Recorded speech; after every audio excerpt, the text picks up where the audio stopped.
Came here today to ask you to also look into the policies that religious charitable organizations have in our legislation so that it can also be changed, because maternal love is the love that's going to change the future of mankind.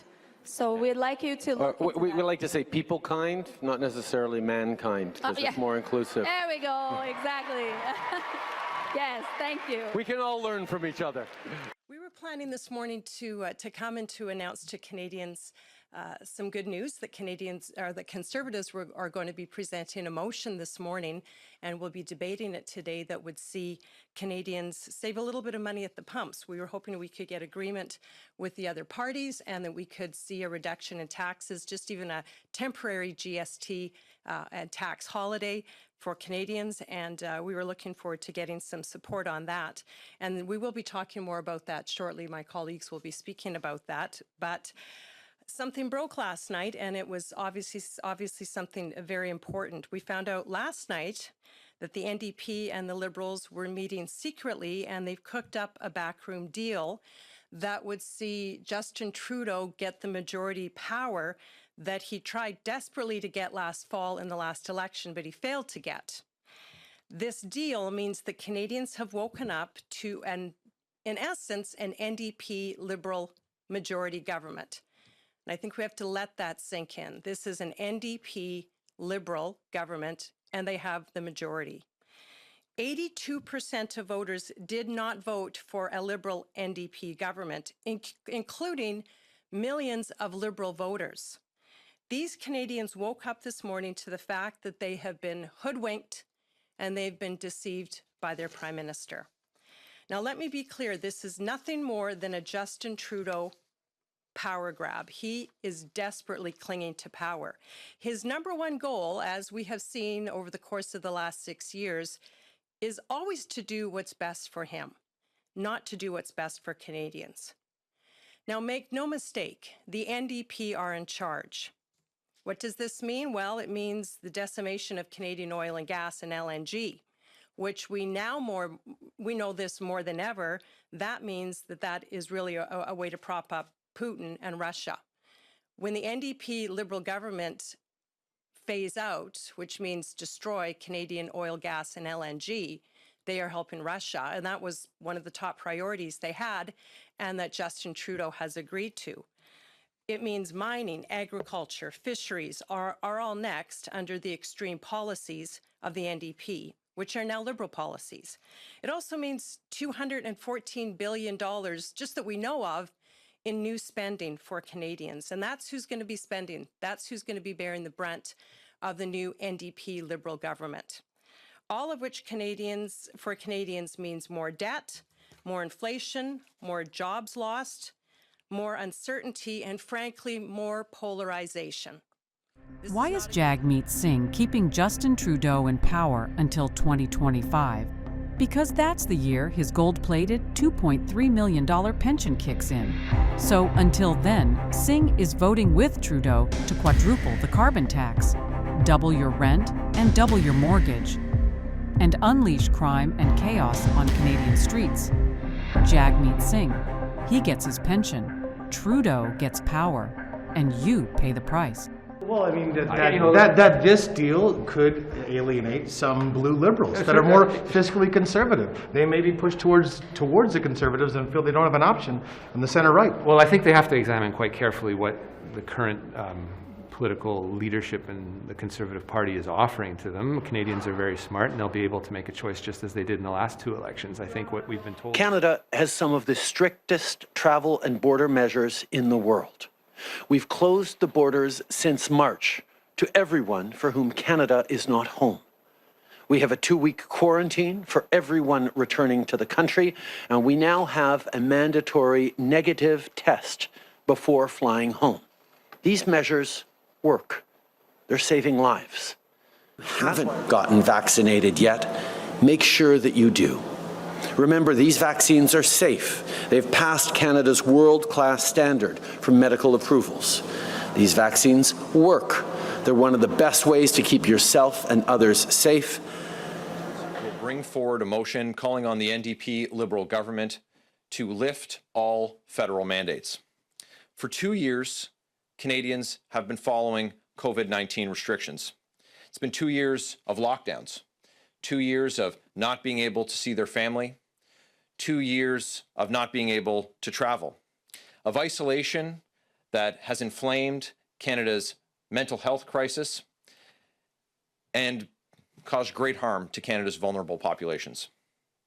It's been 2 years of postponed and canceled surgeries, screening, and care appointments for patients. Canadians have done what was asked of them.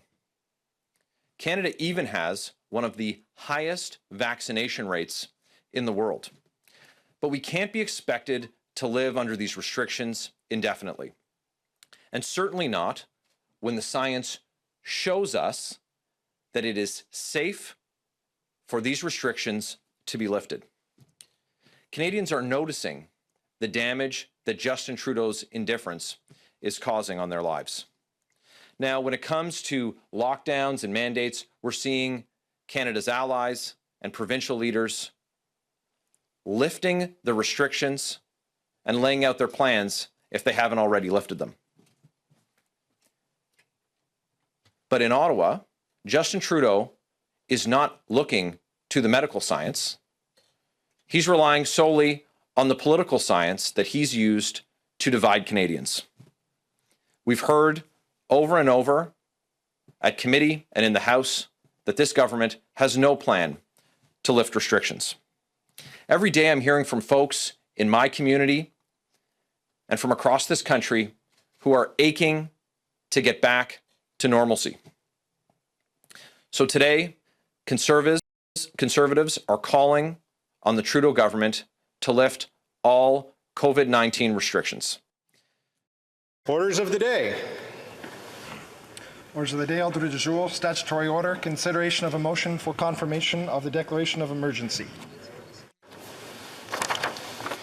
Mr. Medicino, seconded by Mr. Trudeau, moves that pursuant to Section 58 of the Emergency Act, this House confirms the declaration of a public order emergency proclaimed on February 14th, 2022. Debate. The Right Honourable Prime Minister. Thank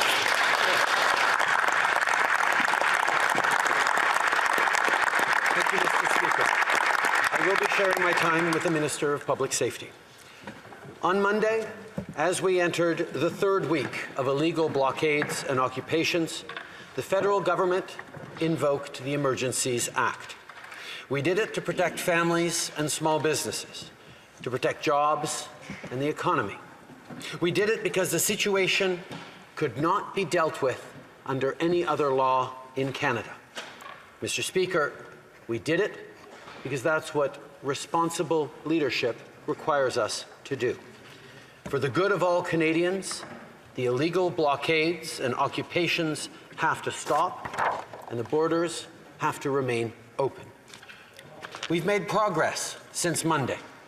On Tuesday, the border was reopened in southern Alberta after the Coutts blockade was dismantled. The RCMP arrested a small group of people within the larger blockade and seized firearms, ammunition, and body armor. It is believed that this group was willing to use force against police officers. On Wednesday, the blockade in Emerson, Manitoba, had been cleared without arrests or charges. Traffic and trade at this border crossing have now resumed. In Windsor, Mayor Dilkens said law enforcement was able to successfully intercept a new convoy suspected of heading to the Ambassador Bridge. And here in Ottawa, law enforcement now has more tools and resources in order to give the people of this city their jobs, neighborhoods, and freedoms back.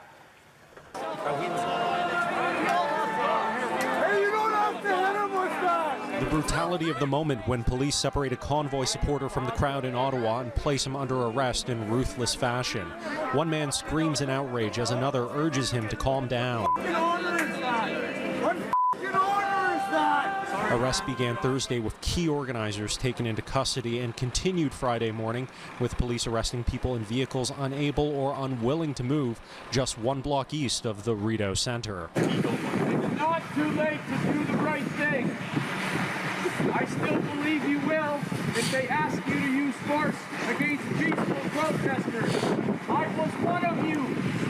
I just left the RCMP.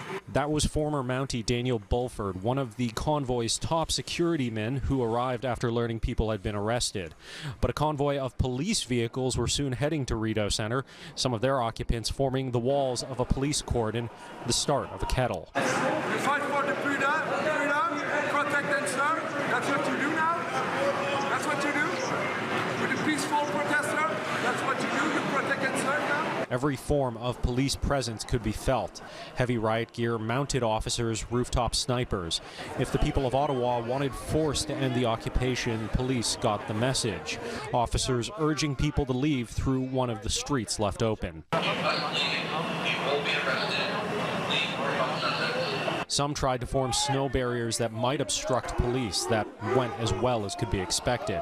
Others urged the crowd to hold the line, while some others tried to call for a fallback to Wellington Street, the front of Parliament. This man tries to break police lines and is quickly swarmed. Officers no longer interested in a light touch. In Ottawa, Xiaoli Li, City News.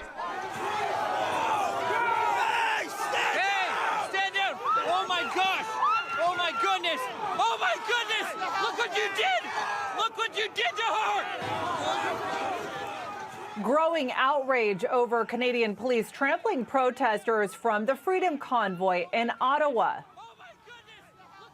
Video circulating online showing an elderly woman being run over. It comes as police arrested around 100 protesters, some reportedly at gunpoint. 4 senior protest leaders are among those that have been arrested, mainly on mischief charges, and 24 vehicles blocking key roads have been towed out of an estimated 350 vehicles that belong to those protesters. Here with me to break. Accounts have been frozen, both personal and corporate, but you're not releasing the information. And the actual follow-up is, I'm just wondering whether the bank accounts will be targeted of individuals who donated to the Give, Send, Go and the GoFundMe campaigns. Are they considered designated people under the Emergencies Act, meaning that their credit cards could be cut and financial services are targeting them as well? Okay, so the names of both individuals and entities, as well as crypto wallets, have been shared by the RCMP with financial institutions, and accounts have been frozen.